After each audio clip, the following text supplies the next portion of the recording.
Operation Warp Speed. I'll never forget in the early discussions we had with the FDA, CDC, there was squabbling within the bureaucracies about how we were going to get this effort made that we all knew even at that time, with the peculiarity of the disease, that was going to be the real light at the end of the tunnel.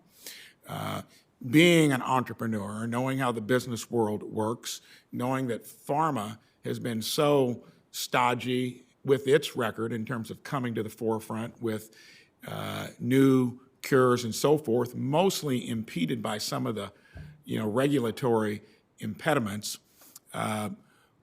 Will you acknowledge that that was probably the most important variable in this whole tough journey with COVID-19, that we broke the paradigm of how things normally work by galvanizing, pharma to come up with vaccines that took basically 1/4 to 1/5 the time, predicted before?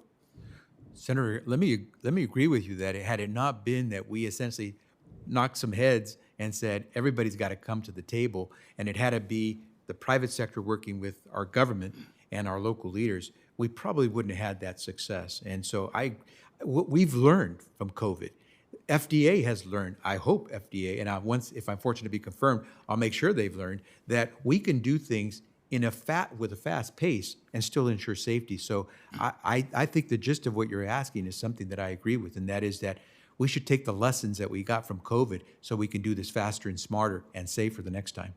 Would it be a stretch then for you to say that you can give that credit to the Trump administration?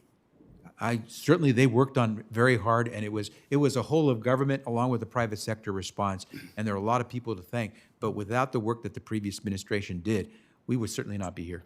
Good.